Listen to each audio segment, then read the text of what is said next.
Finally మనకి doctor NTR యూనివర్సిటీకి సంబంధించి AP NEET state counselling notification అయితే రావడం జరిగింది. ఒకసారి మీకు ఇంపార్టెంట్ డేట్స్ అండి, ఎప్పటి నుంచి ఎప్పటి వరకు అప్లై చేసుకోవాలి, మనకి క్యాస్ట్ వారీగా ఫీజు ఎంత, డాక్యుమెంట్స్ లిస్ట్ కూడా మీకు అయితే ఈ వీడియోలో చూపిస్తాను. వీడియో అంతా లైక్ చేయండి. కొత్తగా అయితే మన ఛానల్ చూస్తున్నారు, సబ్స్క్రైబ్ అయితే చేసుకోండి. ఫస్ట్ మనకి డాక్టర్ ఎన్టీఆర్ యూనివర్సిటీ వాళ్ళు ఇందాకే మనకి నోటిఫికేషన్ అయితే రిలీజ్ చేశారన్నమాట. మీరు గూగుల్లోకి వెళ్ళి డాక్టర్ ఎన్టీఆర్ యూనివర్సిటీ టైప్ చేయండి, మనకి నోటిఫికేషన్ అయితే రావడం జరుగుతుంది.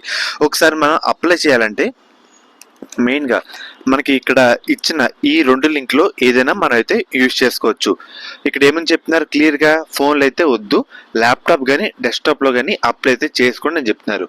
ఇంపార్టెంట్ డేట్స్ విషయానికి వస్తే కనుక మనకి ముఖ్యంగా ఆగస్టు 5వ తేదీ అంటే ఈ రోజు సాయంత్రం 5 గంటల నుంచి మనకి ఆగస్టు 12వ తేదీ నైట్ 9 PM వరకు టైం అయితే ఇచ్చారు.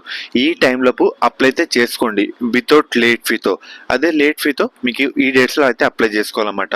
మనకి క్యాస్ట్ పరంగా ఒకసారి ఫీజు డీటెయిల్స్ అయితే చెప్తాను. మెయిన్గా మీరు ఒకసారి స్క్రీన్ మీద చూస్తున్నారు కదా, ఓసీ బీసీ వాళ్ళకి 3000, అదే ఎస్సీ ఎస్టీ వాళ్ళకి 2400 అన్నమాట. సో ఈ విధంగా మనం అయితే ఒకసారి దీని మీద ప్రెస్ చేస్తే రావడం జరుగుతుంది. అక్కడి నుంచి మీరు అందరూ కూడా అప్లై అయితే చేసుకోవచ్చు. And minimum cut off criteria కూడా మనకి ఇక్కడైతే ఉందన్నమాట. ఒకసారి డాక్యుమెంట్స్ కూడా మీకు అయితే చూపిస్తాను. అప్లై చేసేటప్పుడు కూడా మీరు పెట్టే ప్రతి డాక్యుమెంట్ కూడా క్లియర్ కట్గా విజిబుల్ ఎలా కనిపించేలా అయితే పెట్టండి. అర్థమవుతుంది కదా. సో మళ్ళీ మీరు రిమార్క్స్ పడకుండా అయితే ఉంటుంది అన్నమాట. NEET UG score card, 10th class marks ఏమో మనకి ముఖ్యంగా ఇంటర్ మార్క్స్ అయితే కావాలి.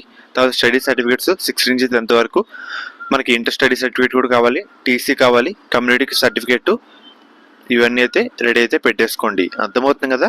సో ఫ్రెండ్స్, మెయిన్గా మనకి అప్లికేషన్ అయితే స్టార్ట్ అయితే కావడం జరిగింది కాబట్టి అందరూ అయితే అప్లై అయితే చేసుకోండి. ఫర్దర్ ఎటువంటి అప్డేట్ వచ్చినా మీకు మన ఛానల్లో అప్డేట్ అయితే చేయడం జరుగుతుంది.